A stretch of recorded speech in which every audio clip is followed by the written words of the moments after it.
Hello everyone and welcome back to Drama Made Simple. Today we're going to be talking about Uta Hagen's substitution method of acting. So obviously at this time a lot of people are unable to leave their houses due to the coronavirus, so my aim is to provide as many videos as possible during this period for different drama techniques that you can use at home by yourself. And one of these is substitution. But if you would like to see other videos like that, be sure to subscribe and hit the notification bell so that you know when new videos are uploaded. So we're going to be talking about substitution today, which will be known by a lot of actors in the method acting field. But the person who is mostly associated with it, and for me who provides the best explanation of it, is Uta Hagen, who was a German-born American actress and theatre practitioner. She wrote the book Respect for Acting, so if you like this video, I would recommend checking out that book. It can be found on Audible or Amazon, and it's really interesting, and it's got a lot of different exercises that you can do. I will be making a lot of videos from her practices over the next couple of weeks, so if you want to see more videos like that, again, be sure to subscribe. So substitution is a method for swapping in your own life experiences in place of things in the play. And these could be the setting surrounding the relationships to characters, your character's needs or immediate needs or obstacles for them.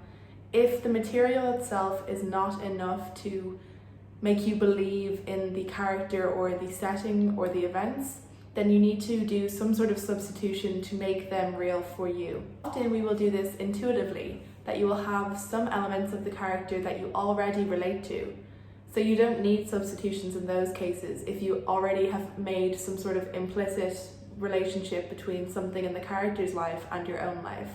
It's for the other times where the events don't quite make as much sense to you that you will need to find some substitution. You can draw from your own life experiences as well as things that you've read, things you've seen in museums or art galleries or films, anything like that, to swap in place of other things in the play. The playwright will give you the setting, the surroundings, the given circumstances, and it will define your relationship to the different characters in the play. But you must make them real for yourself, either through substitution or naturally from your own intuitive substitutions. For example, if we consider the character of Blanche Dubois in A Streetcar Named Desire, you may not automatically be able to relate to having grown up in a mansion on a plantation in the south and be going to balls and different things like that growing up. But you could have seen movies which are a similar setting to that, or have done some research about these mansions and the type of lifestyle that the people who lived in them would have had and the different events they would have gone to in their lives. And you also may have been to somewhere that reminds you of these places. And when you put together all of the different research that you've done, this will start to shape how you imagine the background life of your character. You should also have done some sort of background analysis for the play at this stage already. If you haven't done so, I have a video about the different aspects of the play that you need to analyze if you want to fully understand it. So I'll have that video linked for you down below. But I'm assuming you've done some sort of research into the entire play at this stage, and that you understand all of the events and the setting and everything like that. So this is the time that you need to do some more research to try and make it come to life for yourself. So putting together different elements about the background of the character, the setting. So for example, again with Blanche Dubois, the main setting of this play is in a very tiny, cramped New York apartment.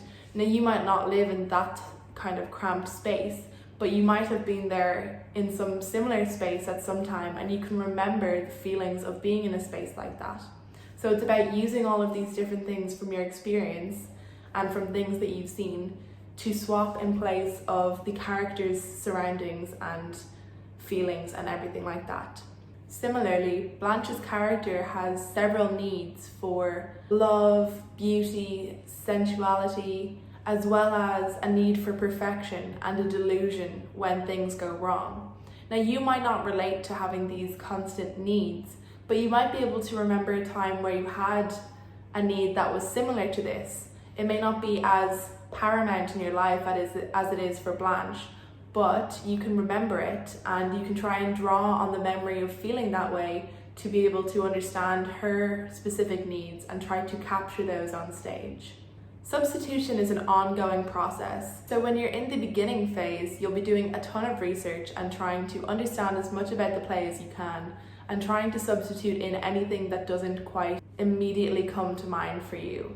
And that's what I'm talking about here. But also then during the rehearsal process, you'll need to be able to swap in some things from your life and from your experiences to get to a character's specific objectives, or what they need in a scene, or their emotions in a scene, or their actions in a scene. If they're not feeling real to you, you'll need some sort of substitution to be able to act them. For example, a lot of people have trouble with becoming too literal with the words of the text, and they aren't able to get to the sub-content, the things underneath what's going on. So if somebody says they can't use their life experience in this scene because the character desires to murder someone and they've never had that desire before, well, in actual fact, you can relate to the psychological experience in some way, not of that specific desire, but it's not just that desire that a character has. They have some other underlying desire. For example, in Othello, he is looking for retribution, and you might be able to relate to that feeling more so than the rage associated with the need to kill someone. Those are the things that you can actually relate to, is the underlying experiences, being so annoyed about something or needing to get revenge for some reason. Maybe not the necessary action, but the underlying reason you can have some sort of relationship to. So that's how substitution can come into play in that way. Uta Hagen also recommends using essences to describe a character. So colors, musical elements, nature, textures.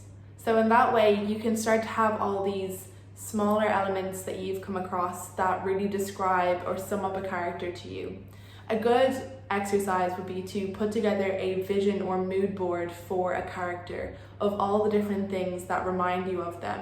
You can use all of your senses in this way, so smells that you might associate with them, tastes or recipes that you think that sum them up. So all of these little things that you might not necessarily immediately think of, but throughout the course of understanding the character have shedded some light onto more of an understanding of the character for you. Uta Hagen also recommends that you always keep your substitutions private, because it is your life experience, and your relationship between your life experience and a character's surroundings or the events of a play are very personal. And when you tell somebody else what you're using for your substitution, it can ruin that for yourself, and it can make things more difficult for the other actors in the scene. So it's important that you keep them to yourself, because you want to be able to keep that alive inside of you. As well, she recommends making them very, very particular. So rather than just saying any object is any object, you get very specific with the details of the object, and you're very aware of the actual and imagined details of the object. So adding these imagined details of weight and things like that might give it more value, so that you understand what real object would be there if the play was in fact real. And then also being able to endow some sentimental aspects to the object, a memory of buying it or saving up for it that makes it special and makes it something that you would take great care with on stage.